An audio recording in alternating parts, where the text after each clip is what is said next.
Everybody, it's 7 o'clock and it's Wednesday. And so you know what time it is.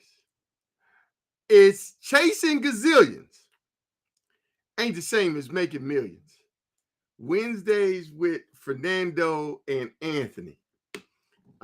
Two real estate professionals here just kicking the tire, talking about real estate, business, and other opportunities here. I'm your guest. I'm your guest host here tonight. Hold on. Always, you know, I'm running the screen. Hey, that's it. Okay, I know it throws you off. All of it's like every week with Anthony. What is it now? It's like yes, yeah. I have these glasses. I'm looking at the monitors more often, and so the doctor says, "Hey, man, I should use my glasses." So it's Wednesdays with Fernando and Anthony, and you all know this week. You heard him say it last week. It's some Maryland basketball game somewhere, and Fernando is traveling. And you know you know how he gets about his Maryland Terrapins. He gets wild. He's a big booster. He goes wherever they go.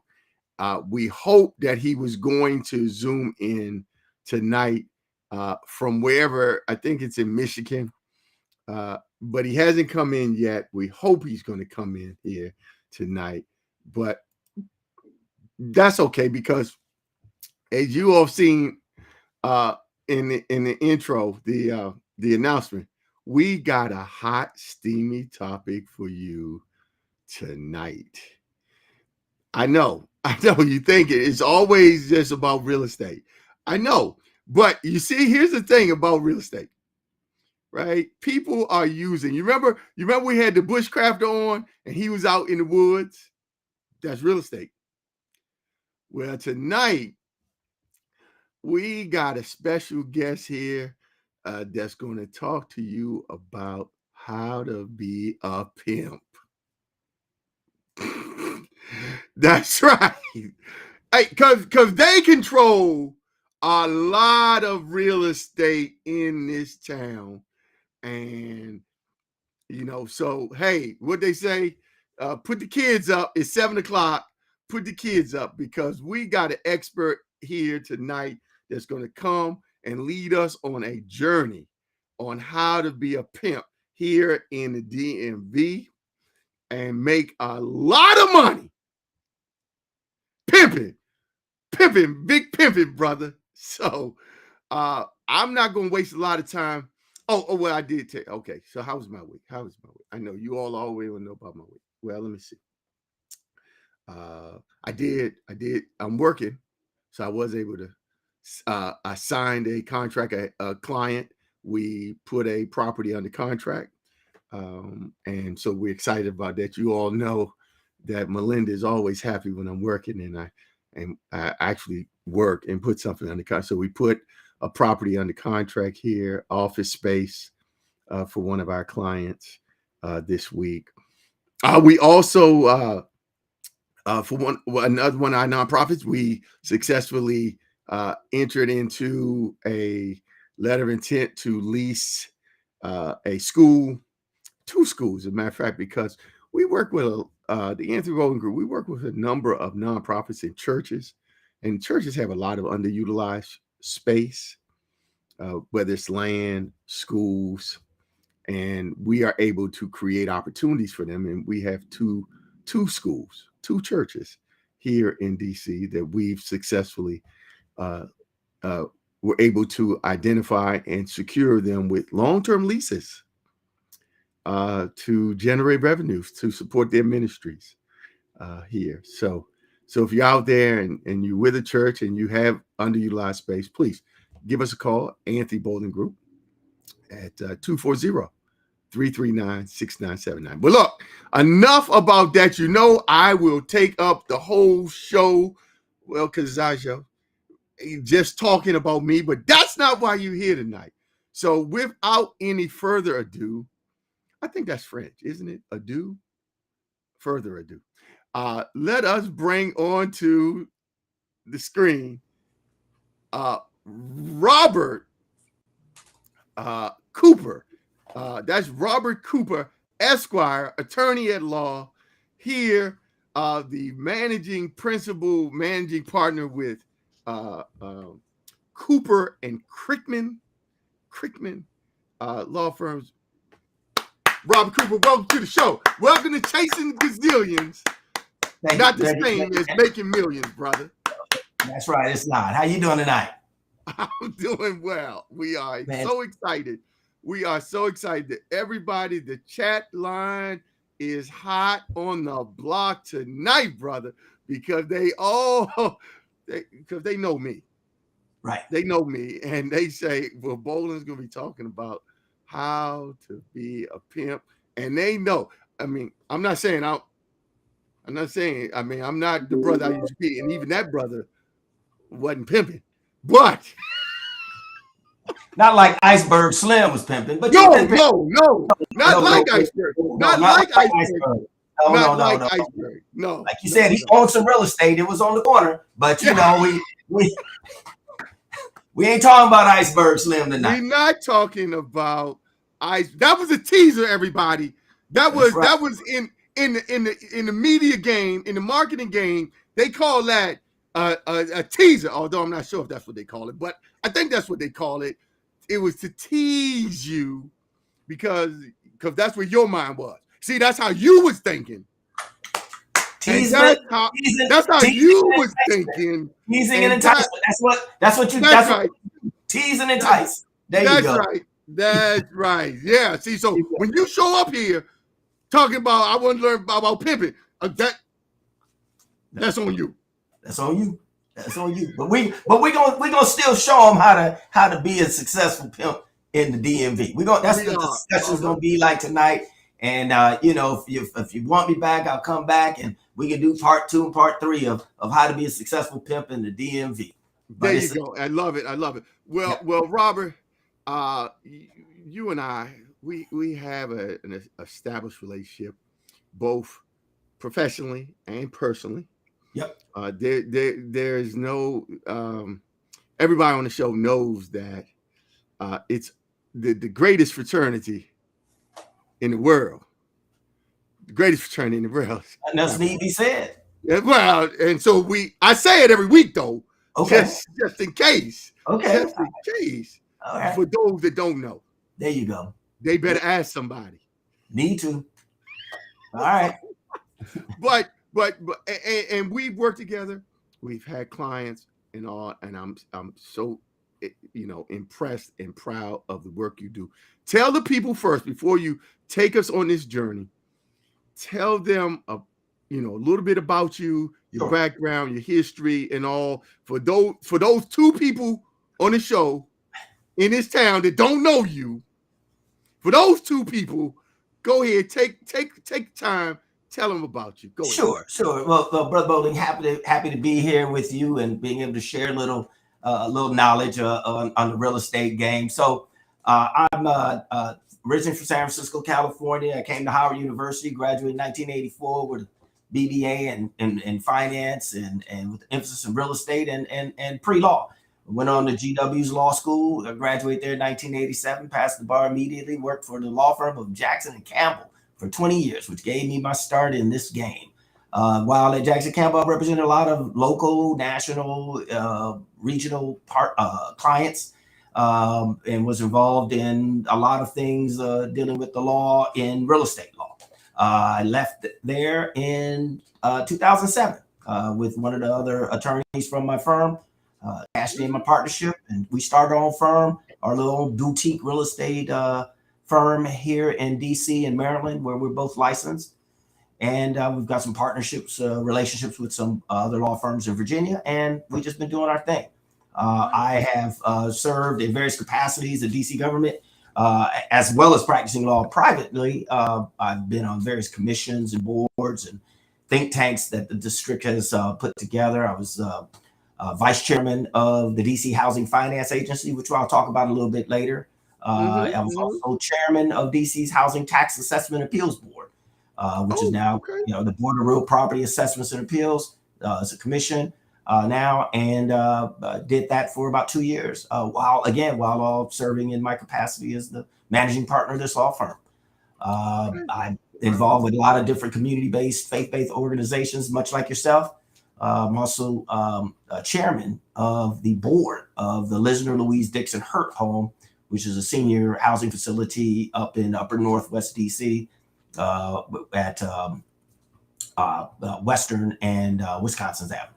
Okay. So I'm busy, got a lot going on, but again, happy to be here. Happy you got me, invited me, and happy to share a little information with you.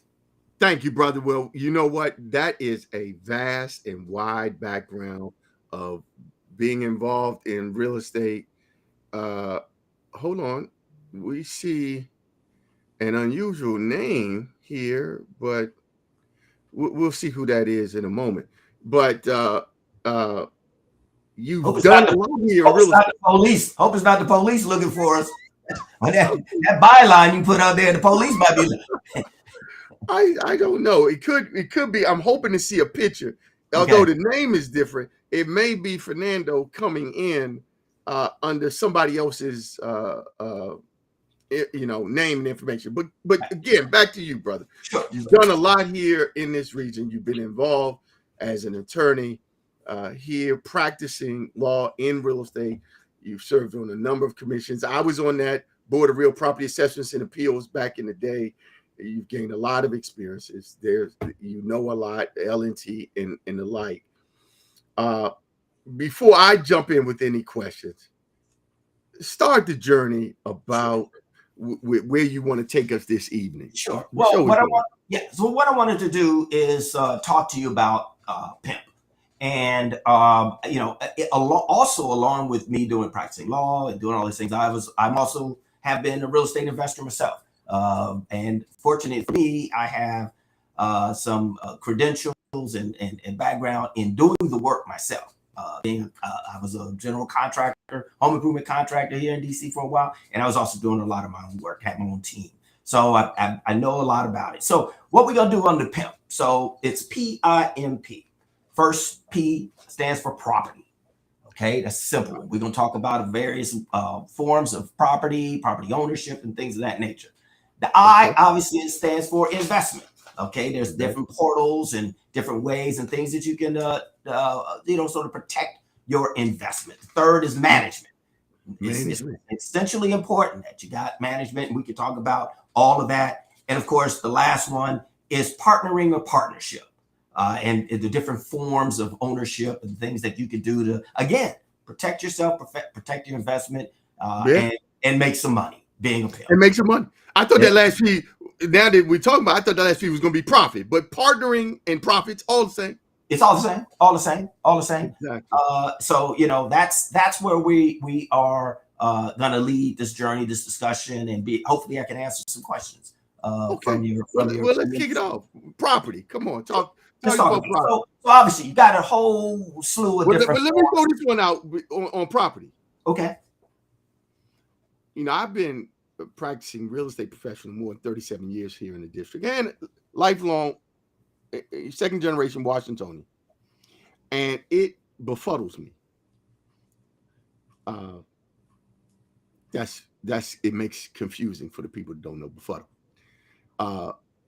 Even now in 2023, I still get individuals that come up to me and say, well, Anthony, I don't want to invest. I don't want to buy in the District of Columbia because I can't own the land. I get so exacerbated. I just don't even know I don't know how these individuals continue to. Do you know where that comes from? Do you know the basis for why that rumor even exists and why it continues? Yeah. And it may come, and again, I'm not even a first generation Washingtonian. So, so I'm from San Francisco. I never heard that till I started in my journey in property in the district, and I could never understand what they were talking about. And over the years, I think I've come to a conclusion. It sort of comes in from a few different ways. So first of all, in the district, much like many other places, there were covenants in the land that Blacks and Jews and other minorities, Asians to some respect, were not able to own land. They weren't able to take title to land. So what used to happen back in the day, a good white person would take title to the land, the black person would own it, and then they would somehow, over time with the mortgage, and being as if they were renting it, then it would turn into there was a mortgage, and then they would basically turn the property over to them. So they weren't really selling it to them, they were under a mortgage. And they just basically canceled the mortgage. And then the property then became the owner, black folks then became the owner. That was one mechanism to sort of get around those crazy provisions in the law. And of course, all of those have been outlawed, except for maybe in a couple of states, which we want to talk about, but not around here. The other thing was that often in the district, there's property that you own, that you got title to. And there's an area which is within what's called a building restriction line. Now, you can't build on it, can't touch it, can't do much of it. You got to mow the lawn and cut the grass and put the plants out there, but you can't build on it. So some people say, well, I don't own that land. Yeah, you own it. You pay taxes on it. It's part of your square footage. But I think part of it came from that. And the final part is that, because the district is deemed a federal enclave, people always felt that, well, I don't really own this. The government owns my land and I'm just here. And, that old wives' tale or urban legend is, in the past. Now, there are some areas like Baltimore where there were, certain life, investment. I'm blanking on the word I'm trying to think of right now. But basically, there's a covenant and there was a mortgage, and you basically, it was a 99-year land lease that you were under, and that was something that again appeared that you weren't the owner of the land, but that's and you really weren't. You were owner of the structure, but you were under some form of a land lease, which was owned by the original owners of the land that may have developed. So I think that's the genesis of it. And other than that, it might have just been just a scare tactic for people not to invest. Saying, hey, you can never own the land, so just rent my house instead of trying to buy it. And people just thought that was the truth and the reality. And I've heard it too. People say, well, why should I bother? I can't own the land. It's like, well, brother, buy it because you can own the land. You can own the house, and it benefit from the growth in the value of this asset and the equity in it, and utilize it to send your kids to college. You're absolutely right. On that second point about owning the land, but a portion of it you don't, but you have to take care of it.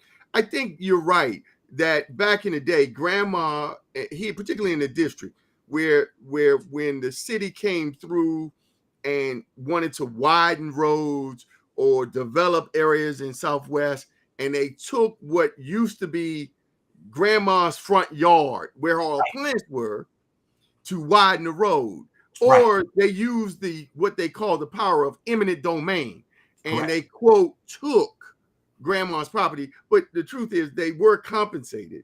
But what people remembered is grandma had to leave. The government took it. Right. We don't live there no more, or we don't have a garden out front anymore. Correct. For the street. Right. And that's what the building restriction lines are all about. The building restriction lines were intended to allow the city to widen the streets in the event it was necessary. In some areas, they've abandoned the building restriction lines, but they exist all over the city. Yes, they do. Building restriction line. Okay, great. I love that. All right, well, go on. We still talking about property. So in the PIMP, we're talking about property. So you've got various forms of property, obviously. So you got residential. Residential could be in the form of single-family house, condo, co-op. It could be a two-family, which might be deemed a single-family. You've got four-family flats and above, multifamily units that you can live in. You can sometimes, in some occasions, rent out, or portions of your property you can rent out. They've got accessory dwelling units now. So you got your main structure and there's accessory dwelling unit. Could be a basement unit, could be the garage or an area above the garage. You got zoning issues, obviously, that you're going to deal with, but that's one form of property ownership, straight residential. Then, of course, there are commercial. You mean people, when I see them out there living in the garage now, that's legit? Yeah, and many occasions it is. Especially in Capitol Hill, the carriage houses. Those were legitimate forms of housing. Now, you've got to have plumbing, you got to have heat, you got to have proper electricity, you got to have all ventilation, light, all the things that are required under the building codes of all jurisdictions. You got to meet those no matter what, because you got to get a permit. And we'll talk about a little bit about the permitting. But yeah, you got to get a permit, you got to do the work right. So, residential. Now, whether you buy the residential and it's already fixed up, or you buy residential with the hope of improving it to bring it up to the current standards and code, which is obviously a mechanism, a way of buying property below value and increasing the property value through your hard work, your sweat equity, and your cash. Okay. And you can, move that residential property. Commercial property, that's where it's some property that you're not living in. Okay, it's not residential. And commercial could be, storefront. It could be shopping mall property. It could be office structures. Now, many times you'll find mixed use. So you've got where the property is partially commercial on the ground floor, say multifamily. You might have a Safeway, CVS, or some Kinko's or something on the ground floor. And then you got residential above. That's a multifamily. But even single families, like properties on George Avenue, Kennedy Street, you might have some kind of commercial operation on the ground level and residential up above it. That's what's called mixed use. And so, but you got to have proper certificates of occupancy. You got to do inspections and all that to make that happen. But again, you can invest in those types of properties as well. Then, of course, you got industrial land, which is, something you might not want to get into because there's all kinds of issues with the quality of the dirt and all kinds of chemicals and things that you might have to deal with. But commercial warehouse space, that's also something that people look into. Of course, like gas stations or self-storage. Yeah, self-storage. Self-storage is huge. I mean, self-storage is huge. They came in, took warehouse space. They took bare land that may not have been quite properly zoned for residential, and the area might not have been the best for commercial. But they'll go in if need to be, get a zoning exemption, zoning exception, try to figure out a way to provide this service. The good thing about, like those self-storage places is that there's not a lot of traffic. There's not like office building. We got people coming in and out all day. People can live in condos and co-op small apartments and still keep their stuff. America's got a lot of stuff. I know I sure do. And so we want to keep it. We don't want to get rid of anything. Okay. And then when you die, the family got to deal with it. But we'll talk about all that on another show. Okay. So you got bare land. Bare land could be, one of these vacant lots. Lots of vacant lots in Baltimore. People were buying them up and building properties, building houses as quickly as they can and try to get in real quick before somebody came in and stole all the copper pipes. But yeah, that bare land is a good thing to do. It's bare land. So let me talk about that in the district. In the district, if you ever looked at, even in Maryland, you look at your tax assessment. You got two parts of a tax assessment. Your first part is the land. The second part is the improvement. Now, on the Tax Assessment Appeals Board, people say, "Oh, well, my house is not as pretty as the house next door. Theirs was renovated, mine was not." And if you look at the value assigned, or the value assigned to the improvements, okay, they may be close, or they may be off. But yeah, this guy's got new windows, got new roof, he's got same square footage, okay, painted, his place is painted new, got the HVAC and all that. Yeah. But it's the land. The land value is exactly the same. I've got 2,500 square feet. Neighbors got 2,500 square feet. So what the jurisdictions have done, they said, well, so we could cut down on this argument about whether my house is new or old and your house is old versus new. Yeah. Hey, put most of the value in the land. So the argument that this property is worth more than the other becomes irrelevant. Now, when you go to sell it, of course, hey, this place is fully renovated. It's going to value more when you try to sell it than this property. But for the purposes of assessments, the city kind of, look, you've been in your house for a long time. We've got programs to kind of artificially keep your payments and your assessments, be it homestead exemption, which most states have, senior citizen exemption, which most jurisdictions have. Sometimes you got the handicapped, disabled persons exemption. So they keep the assessment and your payments down, but the properties are pretty much about the same value. for assessment purpose. Now, when you go to sell it, of course, you might argue while you're living there, oh, I should have a real low assessment. But I tell you what, when you get ready to sell it, you're going to want the highest assessment. And that's where the city and these jurisdictions kind of try to step in and say, well, yeah, it might appear to be low, but you really want the most when you go to sell it. So the city wants their cut out of your property. Sure. But you're saying as a practice, though, strategically, jurisdictions are more heavily weighting the value of a property in the land. Right. So for comparison's sake, these two properties, like you said, hey, the land is the land, and your land and my land is that a song? Your land, my land is the same, but the properties, the improvements, yours might be more improved than my improvement, and that's the difference in the value. Right. That therein lies your it's the difference in the value, but it also gives you an argument point. So one of the things that when I was chairman of the tax board, I went around to various homeowners associations, community organizations, ANCs, and I encourage people to appeal their taxes. There's first and second level tax appeals, and I was going to get into some of this later, but I'll talk about it right now. Appeal your taxes. Certain people, certain sectors of the city appeal all the time. They want reductions. Other people don't. Now, I don't know. Hold on. Yep. You're saying because these assessments is the basis upon which the city, we're talking about DC, or most jurisdictions, Maryland, every jurisdiction, the assessment is the basis upon which these jurisdictions derive taxes that then are used to provide services across the municipalities. Whatever they assign the real estate taxes to. Sometimes they exactly. So you're saying you're going around telling people to appeal them to. You're saying there are people in certain parts of DC, say Northwest DC, that every year they come in and they say, "Hey, my taxes are too high. I want to appeal the assessment and get them reduced."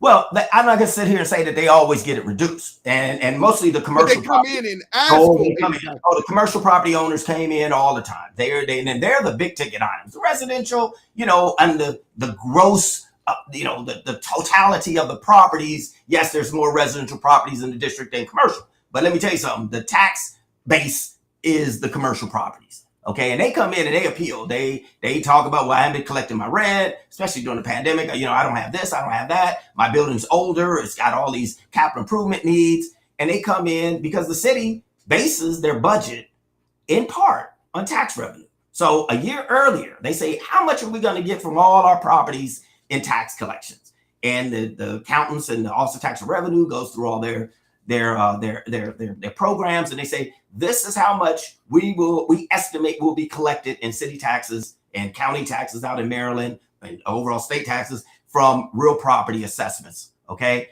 now they know there's going to be some appeals and some adjustments, but the city basically establishes their budget on that.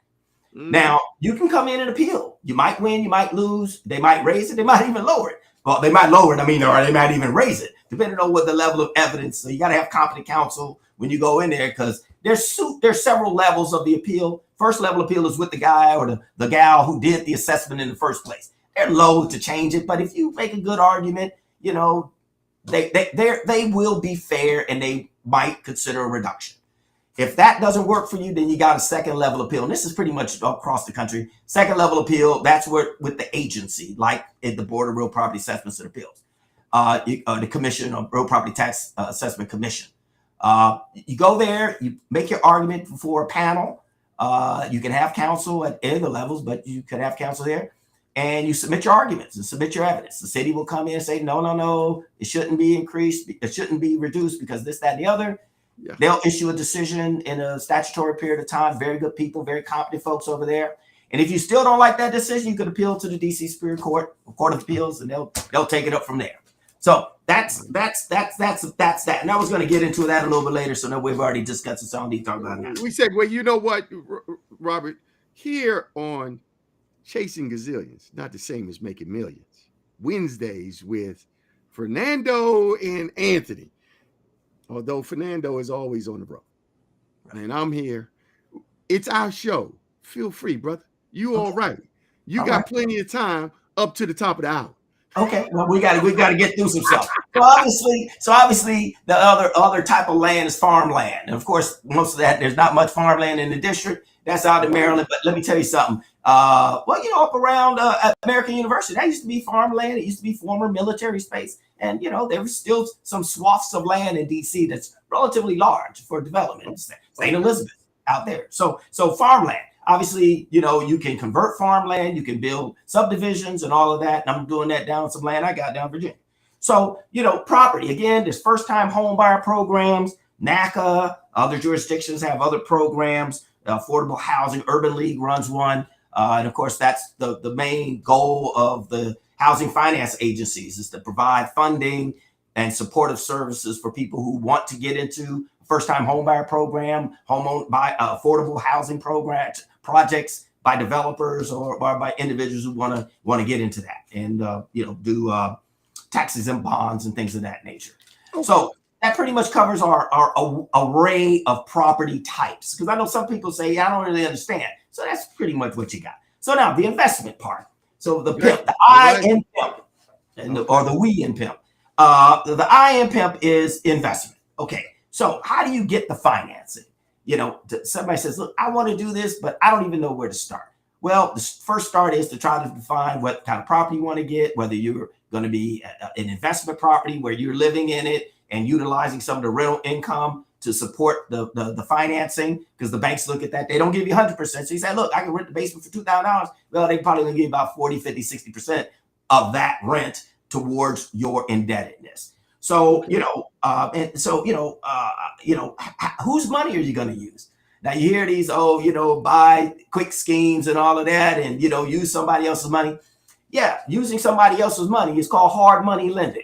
Unless you got a grandma, auntie, or you got a trust fund, that use not your money necessarily yet. You got to use hard money lending. Hard money lending. Is it hard to get? No, it's relatively easy to get. It's just the interest rates will hurt you. Okay. And you got to move fast. So look, if you go to the bank and you qualify for one of these great loans that the Bank of America or some of these other great banks have, and your credit is straight, again, so you got to get your credit right. If your credit is straight, your rental history is good, you've been doing all the things you're supposed to do. And even if you're not, there's mortgage companies, there's banks. I'm working with a client now. She got 800 credit score, and she's looking at a lender, and he offered her 5.875. Okay, all right. Well, interest rates are going up. Then we do about that. So you saying this hard money lender is hard money lenders is something a whole nother animal. So hard money. Yeah, hard money. So if you go to the bank, whether you get it at 3%, 5%, you go to NACA, get it at 0%, you get a grant from the city or whatever to purchase your property and live in it. Because there's all kinds of, you got to look at your state and local governments. They've got all kinds of homeowner programs. If you qualify, jump on them, run it. If that means you got to go to classes every Wednesday night, well, hopefully not on Wednesday night because you need to be here chasing Gazillions. But if it's on the other night of the week, you need to go every week. They tell you to go, you show up. You listen, you take your notes, you ask your questions, just like you're back in school. But this school is not necessarily going to get you towards getting a job and education. This school that NACA has and these other programs, they're going to help you get into a property, get into a home that you own, that you can keep for the benefit of your family for future generations. Okay. Now, so how do you, with this hard money lending? What hard money lending is, there are investment groups out there. Okay, some of it with mortgage companies, some of it with not. And they say, look, if you're doing a commercial project, you're not like, I'm going to go buy a home and I need hard money lending. It's not, they don't do that because there's all kinds of rules on that. But if you're doing commercial, you say, look, I'm going to buy this property, fix it up and flip it. Or I'm going to buy this commercial property. I need some money to do the acquisition and renovation, and then I refinance it later. Okay, to get a new 30-year mortgage. There are people out there that loan you money for a year or 2 or 3. Interest rates vary. Interest rates are hard. You pay a lot of money up front. So say you borrow $300,000 or $200,000. Well, you might only get $150 because you got some prepaid costs and interest. They're going to take that off the top. They get their money off the top, some of it. they say, okay, you don't have to make any payments for a year. No, because that gives you time to get your permits, get your contractor lined up, and get all that stuff done so that you can then complete and then flip this project. They're going to be there with their hand out at the end of the day. Now, where's my money? They're going to get their money, and then you go and keep the profits, which could have been the last piece, but it's not. So that's hard money. Now, these guys they're not going to come break your kneecap, but they will take your property. So you got to be careful. But maybe some might break your kneecap. I don't know, but I don't think they're really interested in breaking kneecaps. They're interested in getting properties below value.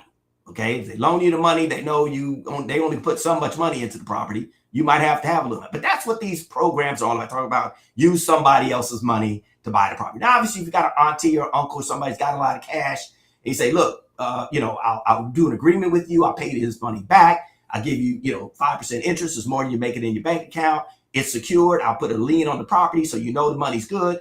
That's a great way to get into it. Now, don't screw up the relationship. Pay your auntie back, pay your uncle back, because then next time you're gonna go back. And now they say, okay, well, I don't want 5% interest. Just pay me 4%. Next thing you know, you do a couple more, and she's happy with you. Say, look, just break me off a couple $1,000s. You're good. You're my family. So, but you got to build up that trust sometimes. That's not hard money. That's soft money lending. Okay. Obviously, you can borrow against your 401k. You say, hey, I want to buy a house and I want to live in it. They got programs for that. There may be some fees and penalties you got to pay, maybe something on the back end with the taxes. But hey, it's better than not investing.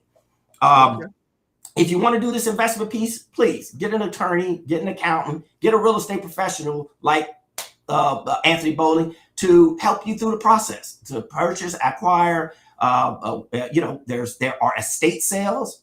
Properties being sold out of estates. If you know a family, you got a family member, or a family, and somebody just died. Now I ain't trying to take no money out of Brother Bowling's mouth, but you can deal directly with that person, that estate, and you could save perhaps the commission and so that could reduce the purchase price. But many times, I represent a lot of estates with real estate. A lot of people say, look, I just want to sell it to so-and-so. I want to sell it to my nephew. No real estate agents involved. Still got to get your title insurance company involved. Make sure that the title's properly transferred and conveyed and things of that nature. So don't just give somebody your money and say, I'm buying something without having all the proper paperwork, because that has happened, unfortunately, in the past. Okay? Yeah, well, you know what, Brother Cooper? We love that our audience out here appreciates that. Here on Chasing Gazillions, we bring in competent, qualified professionals, experts in their field, and without regard to for us as real estate professionals, we want the best information given out to individuals so they can have it, they can be armed. On that point, what I want to do right now is I want to switch over here. I also have to do the technical part of the business. Brother Cooper. So tell the people, Brother Cooper, what number can people reach you on? They got questions about real estate. They got questions about investing so far. What's the telephone number that they can reach you on? Sure. Our law firm phone number is 202 202 265 4520. 20. Yeah. Okay. And do you have a general email or website? Sure. We have a website, cocrlaw.com. Is that like www? www.cocrlaw.com or Cooper and Crickman. COCRlaw.com. Okay. Right. And of course, the name of our firm is Cooper and Crickman. That's CRICK. Cooper and CRICK MAN. Okay. All right. LLC. And my partner's name is Ken Crickman. Great guy, very competent litigator and administrative law. So let's see how that looks. Let's see how that comes across. Did we click on it? Yep, that's it. That's it. All right. We're going to leave All that up there for a minute so that right. the people out here who are looking, they can see how to find you, Cooper and Crickman LLC at 202-265-4520. And the website is www.cocrlaw.com. Right. Okay. So we're talking about investments, the I in PIMP. People can invest. You can use other people's money. If you are investing in commercial property, which would include multifamily property, 5 units or more, and perhaps your credit isn't the best, but you have a good project, you have a good idea, and there's hard money sources of funds available to you.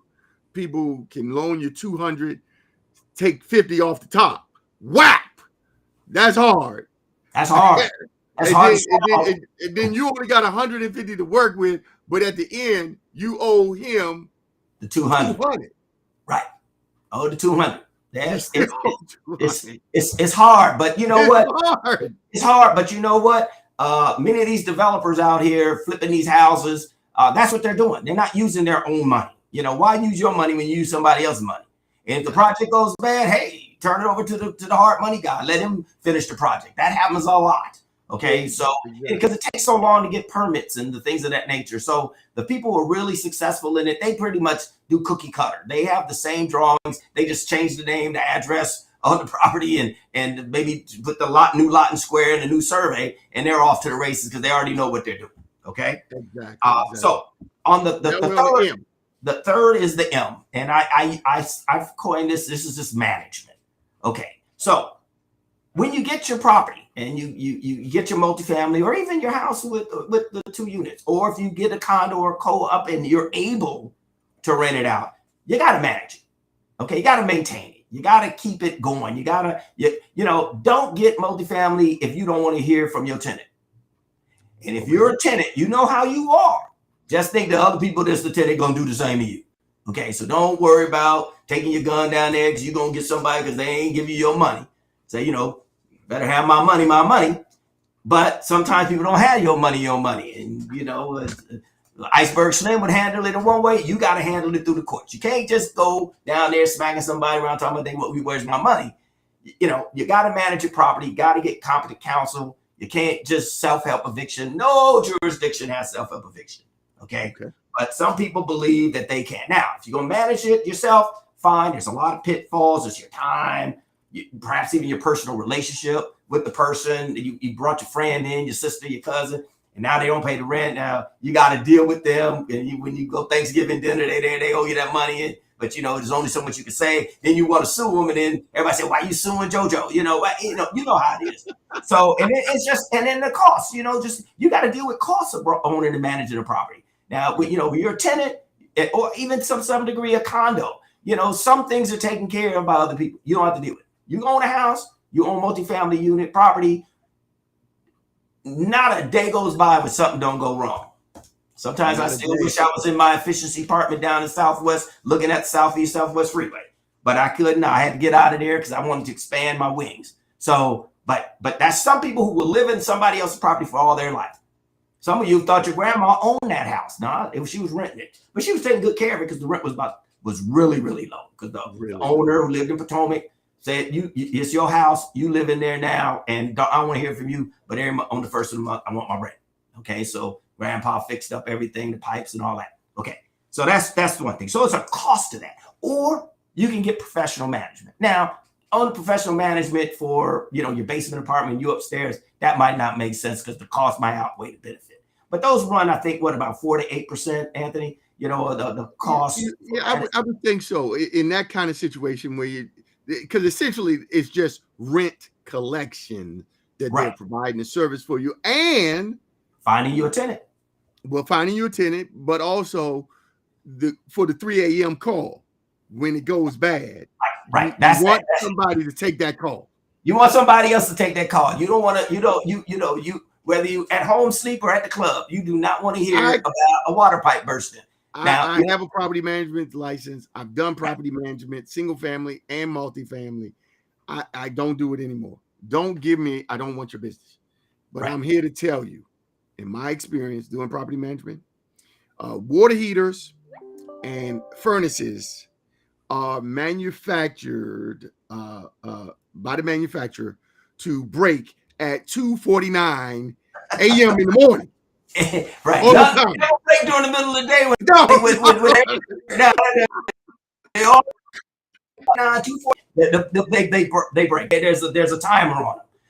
So that management of your property is essential, because you can kill yourself managing property, paying the mortgage, dealing with some out of control tenant, and you either can get locked up or you decide to sell the property, lose your shirt. And so you got to be careful. You got to be able to manage what you got. Then there's, of course, licensing issues. You got to get licensed. You got to have inspections. In DC, you got to, there's a rent control issue.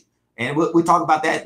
Anything over 5 units, you're automatically subject to rent control. Okay. Some other times, if you don't go down and get your registration, your licensing proper, you can be subject to rent control. Rent control limits how much. Now, what about? I know someone who says, "Well, I'm avoid rent control because I buy only single family properties, but I own 25 single family properties." I hope one of the tenants calls me, because the person is violating the law. Okay. Are they subject to rent control by owning more than 5 single family properties? You're subject to rent control if you don't go down and license and obtain what's called a claim of exemption from Department of Housing and Community Development, even if you own one studio condo. Okay. Now the restrictions for rent control is that they control the amount of rent that you can charge, either at the outset or on an annual basis with rent increases when someone vacates the property. And it also controls how you go about evicting or removing a tenant from your property. There's protections for the tenants.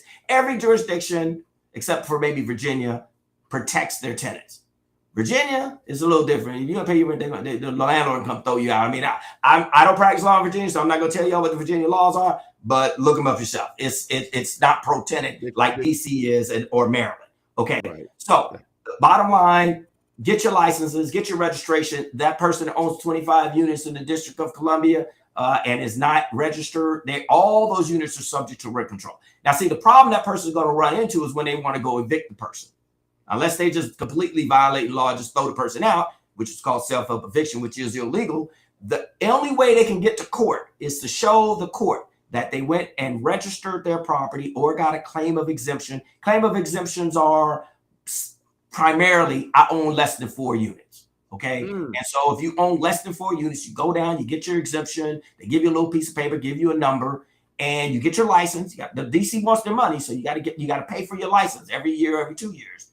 And then you are then authorized and entitled and empowered to evict somebody. Without that, you won't. You file if you want to. And by the time you get to the judge gonna be like, you don't have your stuff here. What's going on? Oh no, I got 25 units. I ain't filing. Well, you're gonna be right back out of court, and it might take you a long time to get your licenses. Okay, because they'll come in and do inspections and do all the things to make sure that the tenants are protected. Okay. Last thing on the management: insurance. Okay. Now, people say, well, I get insurance and they never want to pay the claim. True. The first order of insurance is always to deny a claim. That 249 by 250 insurance company already denied the claim. Okay. So that's the first thing. They talk about own a piece of the rock or you're in good hands and all that. Yeah, right. So long as you're paying the premiums, they're not paying you back. Once you start asking them to pay you something, they're going to come up with all kinds of problems. Of course, unless it's a hurricane or flood, something like that, where everybody's hurting. Sometimes they cause a little trouble. But you get your insurance, because insurance is what's going to protect you against that claim that tenant is damaged or injured by actions, whether they're yours or not, whether your fault or not, or that commercial property owner get burnt out. Or something happens while you're developing the property and the building next door gets damaged. You got to have insurance. Okay. Now, is it going to protect you on every instance? Not at all. Neither because they denied a claim, but more importantly, insurance, you got to get the right insurance. You got to have the right protection. You got to have the right coverage. Now, let me just talk just a little bit about contractors. Folks, if you're going to get a property and you're going to find your property, you're going to do your investment, you're planning to do the management, these contractors out here are horrible. I can do a whole story on contractors. Okay. Hold on. Didn't you say you used to be a contractor? I'm frozen. No, yeah, I was. I was. But you know, the requirements necessary to maintain the level of competence and insurance and bonding that was required to do other people's work was more. It did not raise the level of benefit to me, since I'm still practicing law. And you know, the possibility of saying, aha, he's not only a contractor, he's a lawyer, I'm assuming for everything. You know, I just was using it to do my own projects. Okay. So but these contractors, you know, don't give them 75% of the money on the project when you first meet them. All right. Okay. Folks, come on now. Come on now. Make sure they're licensed. Make sure they're bonded. Do your homework. Okay. Make sure they're reputable. But when they're working with their cousins, and their cousins giving them a value, a price that is 70, 80% lower than the guy who's licensed, it seems like the license was driving up the cost. Well, yeah, maybe because, well, yeah, I mean, anybody that's going to sell you a TV out the back of their van is going to charge you less than you would if you go into Best Buys to buy it. Of course, you're going to get a cheaper price, but the cheaper price doesn't necessarily mean that TV isn't just got bricks in the box. Okay, you know, we've been through that. If you were a child in the 60s and 70s, you know what I'm talking about. So the main thing is, even with the licensed contractors, buyer beware. Okay, do your homework. Go down and see if people have been filing complaints. See how long they've actually been in business. Go look at their projects. Talk to the people who bought their properties. Okay, do your homework before you give somebody $250,000, $300,000 of your hard-earned money or that hard money. Okay, many contractors are doing multiple jobs. They will take your money to finish this job so that they can then pay for the people and the staffing and the other subs. Be careful, folks. There are a lot of guys out here with a pretty truck. Oh, they got a pretty truck. They got good tools. They show you all this stuff. And they're under some LLC, which is my last P, which we'll get to in a quick second. These LLCs don't have any assets. They don't even own the truck. Okay, some other LLC might have a truck. And if you spend your money and these guys take off, there's very little you can do about it. Okay, most jurisdictions have restrictions on how much to give, how much you are obligated to give a home improvement contract. And folks, be mindful. If someone's working on your home and it's a residential property, they'll say, oh, I'm a general contractor. Oh, I'm a GC. Make sure they have what's called a home improvement contract license. Okay. That's different from a general contractor. General contractors usually work on commercial properties. Home improvement contractors work on residential properties. I don't care if it's a single family house, condo, co-op, or a multifamily building. Sometimes they deemed even somebody coming in working on a multifamily property that it is residential property. It's commercial in the sense that I'm treating it as a commercial building because I'm making money off of all of this, but it is still a residential building by nature. Okay. Home improvement contractor license requirement has been held to that. DC, draconian. Okay. You pay a contractor some money and they're not licensed and they did the work and they come back and want the rest of their money, their final payment, go down to the courthouse. They will have to pay you 100% of your money back because they were unlicensed contractors. Okay. Maryland's different, little difference called quantum merit. If they did all the work, okay, and the value of the work was $100,000 and you still owe them $150,000 or you paid them $150,000, they might have to give you the $50,000 because you got value of 100. Okay, that's called quantum merit, one of them Latin terms, not French. But you know, with that sort of that. So be careful out here. Insurance, make sure you got a good contract. Let me get to the last P. Last P is partnering or partnership. Now, when I did most of my developments and my own stuff, I did it by myself. If it went south, went sour, it's only my fault. If I made all the money that I could make off of it, it's all mine. Okay, I don't have to worry about it. So how do you go about that? How do you hold the property? Do you hold it in your own name? Do you hold it in a name of an LLC? If you're doing it, you're buying it, you want a 3-unit apartment building for your apartment building, understand, even if it's one condo unit, if it's in the name of an LLC in DC, it's automatically under rent control. Corporations and partnerships of more than 4 people, their properties are automatically subject to rent control. So you don't want to necessarily buy it if you're going to, live in it and all that and put it under rent control. Keep it in your name. Because as long as you got insurance, you're covered. Now, some people think LLC means it's limited liability corporation, but it's not limiting your liability immediately with respect to claims. Okay. It's true that the LLC is the thing that gets sued. Okay. And not you personally. But if you're so involved with the project or you're not really running the LLC like an entity, they can what's called pierce the corporate veil, come right after your own assets anyway. Now, it might not affect directly other investments that you have in LLCs. But remember, the bad part of doing an LLC, especially if you really want to do one project, is that it's automatically subject to rent control. Okay.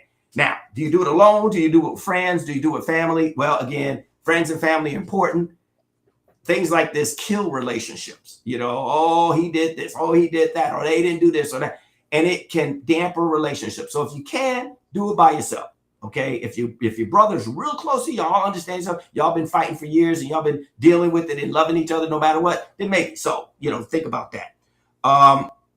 Partnerships sometimes have to be registered with the state. Sometimes they don't. Again, you've got reporting requirements. There's tax consequences. I'm not a tax lawyer, so I suggest you consult with a tax professional. But partnerships have certain tax requirements and things of that nature. If you put it into a corporation, I'm going to have my main big corporation, all that. Understand, corporate money gets taxed twice. It gets taxed at the corporate level, and then when you they pay as dividend or distribution to you get taxed. So every dollar gets taxed twice, which is why they came up with this limited liability corporation. The LLC, even though it'll have its own tax ID number, it typically falls under your personal taxes. So the income that derives is sort of a pass-through right to you. It can be. Okay, so it's not necessarily hit twice at a tax level. It's basically taxed at your personal tax rate. So you save some money by doing an LLC. But again, the LLC came out of the tax code, not the civil liability code. Okay, so it wasn't intended necessarily to serve as some big protection against lawsuits. It was intended and crafted to protect you from tax liability. Okay, but it has the offshoot benefit of also potentially shielding you from some liability. But again, corporations got annual reporting, you got annual taxes, a lot of payments you have to make. You got to get your lawyers, got to get your accountants. They got to do your tax returns and all that. Avoid the corporations. Don't go run up to Delaware. So I'm going to have me a Delaware corporation. Okay, you can, but you're going to have to pay a lot for it. And even if you do it online, there's still reporting requirements and things of that nature. So those are pretty much the formations of the partnerships or the format. And again, profit is always the motive. The pimp is always looking for profit. So at the end of the day, buy low and sell high. Okay. Everybody, this is Robert Cooper. Everybody, Robert Cooper, Esquire, attorney at law, managing partner of Cooper and Crickman LLC. You can reach him at 202-265-4520 on the World Wide Web at COCRLAW.com. Robert, my good brother, thank you so much for coming on the show tonight. It has been a pleasure. You have dropped some pearls on us and our audience tonight. Hold on. And we got people out here. Oh, look at this. Look at here. Look at here. Look who has come into the chat. Well, if it's not Daria Neal. Oh, yes, ma'am. Yes, ma'am. Hey, Ms. Neal. Good to see you, Robert. Wonderful discussion. All right. Yes. A client of ours, a mutual client. Good friend. who's been a and good an client. attorney and a colleague and attorney out there. Absolutely. You never know. You never know who's watching you, brother. When That's you're right. out here. That's When you're right. out That's right. here. Hold on. That's right. Catherine says, Robert, this was very informative. Thank you so much. Was Catherine with you, Robert? Nope. Not here in my office suite, but no. But you know her.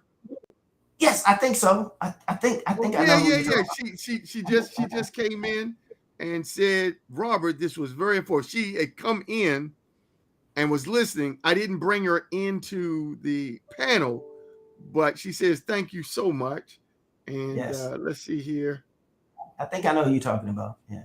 That's Catherine. And then indeed, getting great representation from both of you. That's Miss Yes. Yes. Yes, Robert. Yes, Daria is close to pulling the trigger on investing. She is benefiting from the PIMP model, looking at property. She followed the PIMP model. That's right. Investing, looking to have management in place, and most importantly, looking to make profits. She's one of our outstanding coaching clients here at the Anthony Bowling Group, where our leveraged relationships will save you time and make you money. And so Daria is been with us, and we've been coaching her, and she has, man, I tell you, she is an outstanding individual, person, and investor. She is a highly sophisticated investor now.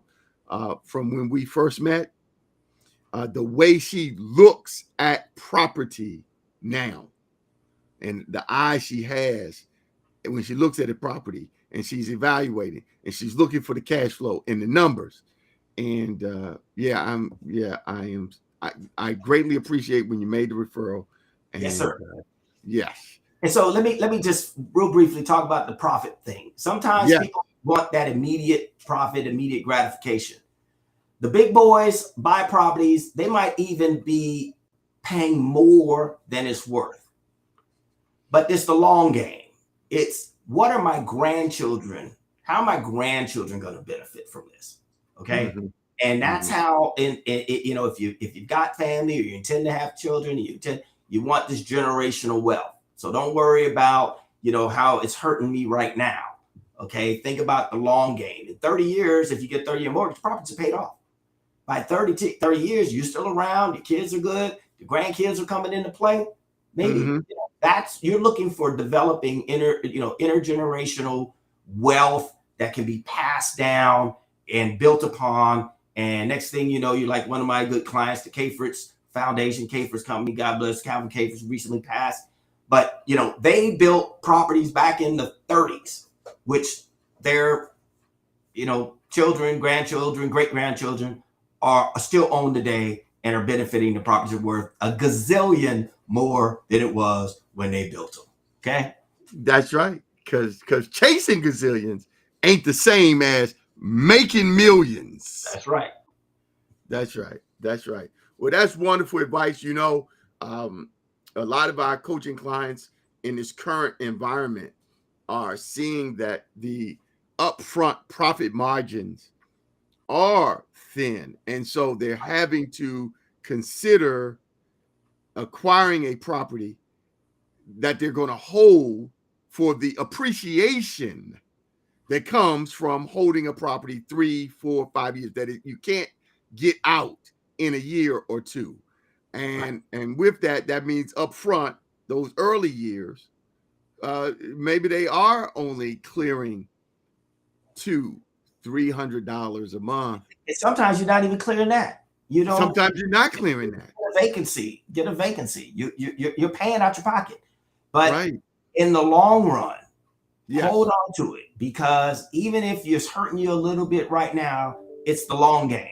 Yes. It's what's this property going to be worth when I pay off this mortgage? Now you got no mortgage. You're just paying the tax, insurance, maintenance. All that money's profit. That's right. That's right. Exactly. And so we're encouraging, and we're finding that our clients today, even with the current interest rates and environment we're in, Investors, buyers, they are buying, sellers are selling, because now's the time to be in the market.